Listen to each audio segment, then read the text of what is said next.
Bonjour à tous, nous sommes ici à Trelles-sur-Seine, aujourd'hui en compagnie de monsieur Jean-Luc Gallet, bonjour, et madame Denise Heuze, bonjour à vous aussi.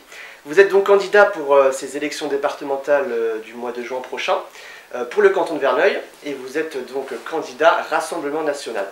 Alors est-ce que vous pourriez vous présenter en quelques mots, s'il vous plaît, qui vous êtes, quelle fonction politique vous occupez aujourd'hui, et ce que vous avez pu faire dans le passé, s'il vous plaît, c'est à vous. Bonjour, donc Jean-Luc Gallet, je suis le responsable Rassemblement National sur la deuxième circonscription des Yvelines, qui est un peu différente au niveau législatif du niveau départemental.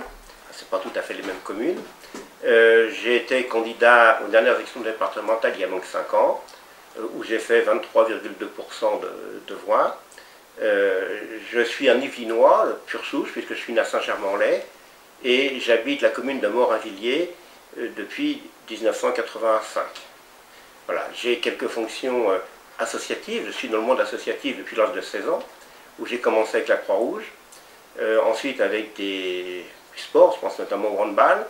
Et là, en ce moment, je suis, depuis un certain nombre de décennies, je m'occupe de clubs de pêche, et je suis le président du Poisson d'Avril de Triel.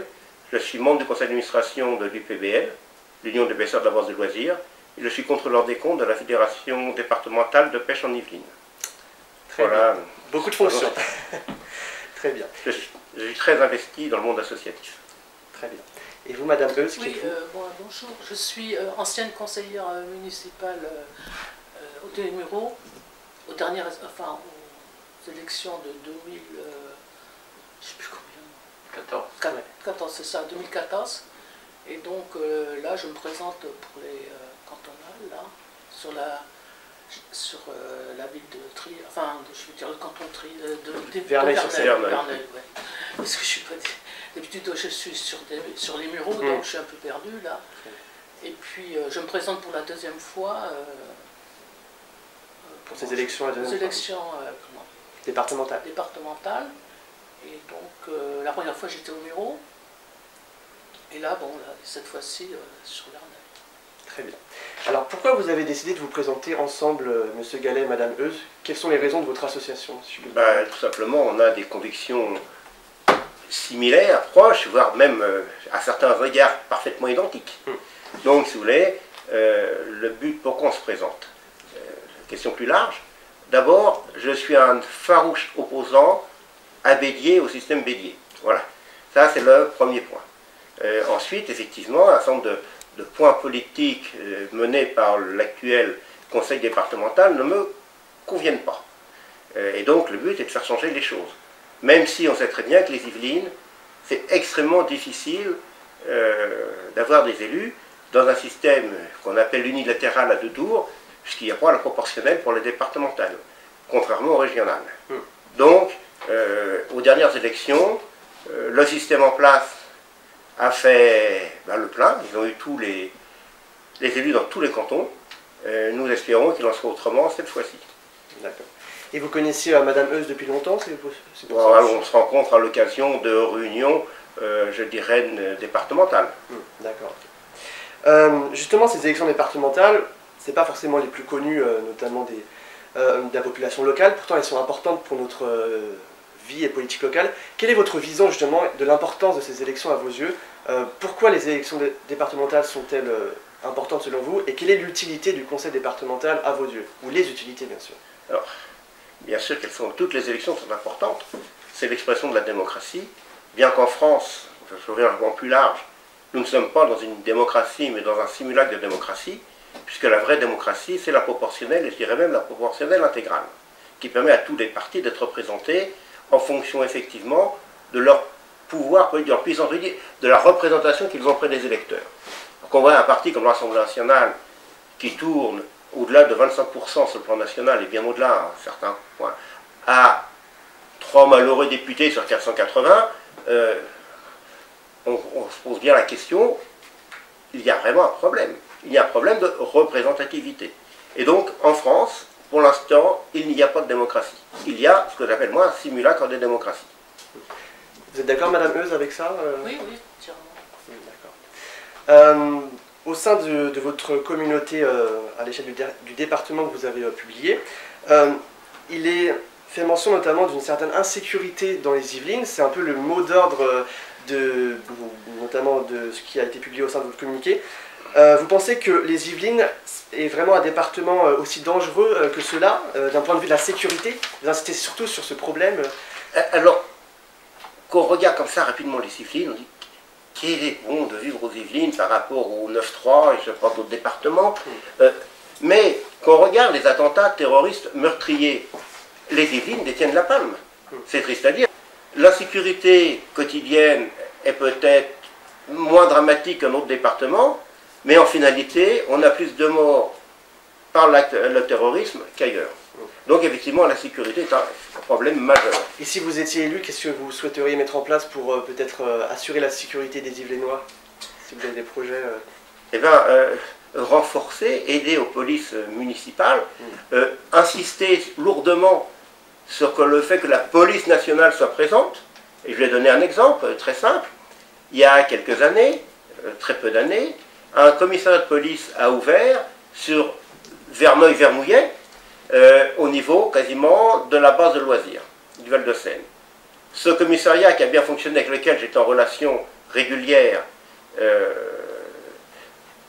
on n'avait aucun problème, parce que moi je suis également garde-pêche, assermenté. Donc quand il y avait des problèmes, on pouvait faire appel à la police. Ceci a changé. Ce commissariat de police maintenant ne fonctionne plus tous les jours, mais uniquement les matins et est fermé le week-end.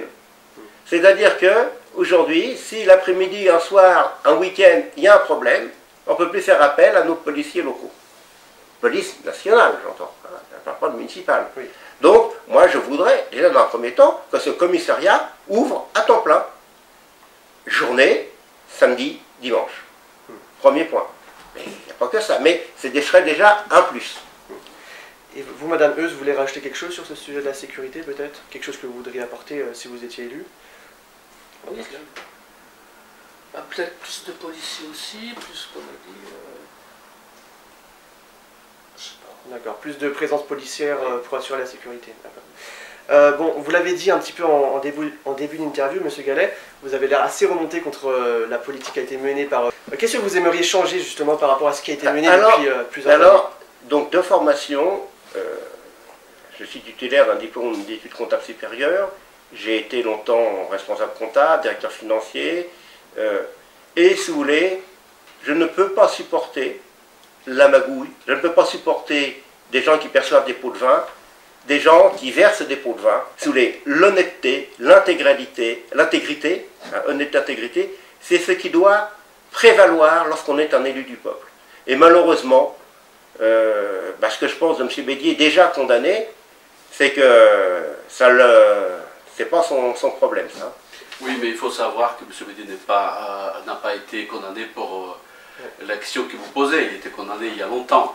Et jusqu'à preuve des contraires, chercher le naturel, il revient au galop. On n'a pas les preuves de ce que vous avancez, donc... il y a la condamnation, c'est les pots de vin qu'il a perçus. Oui, il y a longtemps. Il y a longtemps. Voilà. Tous les journaux des deux rives, ce qui soit bien dit, n'a pas de preuves de ce que vous avancez, mais c'est votre position qui soit bien claire. Je suis très clair. Je dis, on ne peut pas avoir 99% des voix pour un homme politique sans... on n'est pas... Même Poutine, il ne les a pas, les 99% des voix. Donc il y a bien une raison. Et la raison, on la connaît tous. Effectivement, il faut en apporter la preuve. D'accord. Est-ce qu'il y a d'autres projets que vous souhaiteriez développer au sein des Yvelines sur d'autres thématiques peut-être? Oui, j'aimerais notamment en ce qui concerne les mineurs non accompagnés. D'accord. Je pense que, puisque moi j'ai de la saine lecture, j'ai notamment ma dernière lecture, c'est le rapport fait par le premier président de la Cour des comptes à M. Jean Castex, sur justement le problème de ces mineurs non accompagnés. Eh bien, j'aimerais qu'on soit beaucoup plus rigoureux à vérifier le fait que c'est effectivement mineur. D'accord. Donc il est reconnu que entre 60 et 70% des mineurs non accompagnés ne sont pas des mineurs. Maintenant, on s'aperçoit qu'il y a des filières pour entrer ces gens-là en France. Alors, la question qui se pose, une question plus nationale que départementale, faut-il les accueillir ou non? Ou faut-il tout simplement les remettre dans leur structure normale, leur structure familiale dans le pays de départ? Et vous, quel serait votre avis? Vous voudriez les accueillir ou... Pas du tout.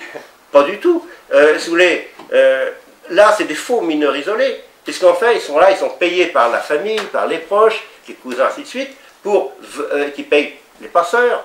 Parce qu'il faut savoir que pour venir illégalement en France, il y a des structures mafieuses, disons, de passage. Hein. Il y a des passeurs. Quand vous voyez le prix d'un passeur, on a entre 4 et 10, 12, 15 000 euros pour les plus chers.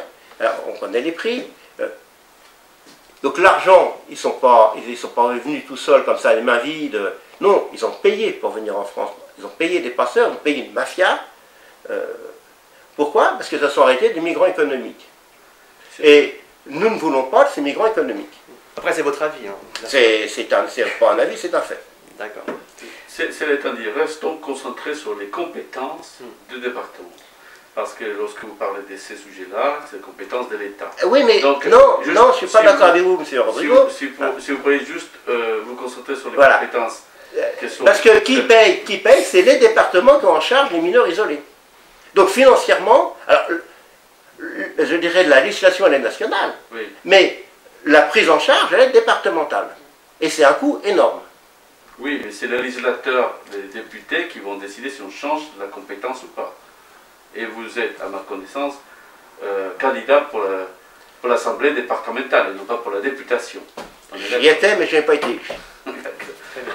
Bon, il y a un dernier sujet qui est important sur le canton de Verneuil, qui a fait couler beaucoup d'encre ces dernières semaines, c'est le projet de contournement de la RD 154. La RD 154. Que vous en avez entendu parler. Oui. Quel est votre avis concernant ce projet? Est-ce que vous souhaiteriez, qu'est-ce que vous souhaiteriez faire avec ce projet si vous étiez élu? Alors, disons les choses telles qu'elles sont. Aujourd'hui, le Rassemblement national n'a aucun élu au niveau du département. Oui. Donc, tout ça, ce sont des dossiers qu'on connaît mal. Très mal. Alors, effectivement, moi, je côtoie un certain nombre de personnes, notamment l'agriculteur local, je vais appeler ça comme ça, hein, et qui exerce sur Vernouillet. Hein, effectivement, il lutte contre. Je ne connais pas le tracé et je n'en vois pas l'intérêt, si vous voulez. Mais je n'ai pas assez d'éléments en ma possession pour porter un jugement plus précis. Mais je ne vois pas quel est l'intérêt d'une déviation de cette départementale qui a été profondément remaniée ces 2 dernières années, avec des travaux colossaux, avec un mur central, où maintenant on ne peut plus la traverser, quasiment sauf à un endroit. On ne peut plus tourner lorsqu'on monte de la départementale 913, on ne peut plus tourner sur la gauche, sauf à un endroit, alors qu'avant il y avait plein d'endroits. Donc pour la rendre sécurisée énormément, les chaussées ont été refaites des deux côtés. Je ne vois pas pourquoi faire une déviation ou un détournement de cette route, après avoir fait tant de travaux. Et sur le plan économique, j'ai du mal à comprendre le pourquoi. En fait, ce projet a été décidé pour essayer de désengorger justement la RD 154. Il y avait beaucoup de trafic, il y avait aussi pas mal de nuisances. C'est pour ça que ce projet de contournement devait avoir lieu, de base. Oui, enfin la RD 154 actuelle est quand même dans une zone qui est pas très urbanisée. Enfin, au moins jusqu'à Triel, on va dire. Elle n'est pas très urbanisée, cette zone. Donc les nuisances sont certainement limitées. Enfin, je n'habite pas à proximité. Enfin, je la fréquente suffisamment souvent pour bien la connaître. Très bien.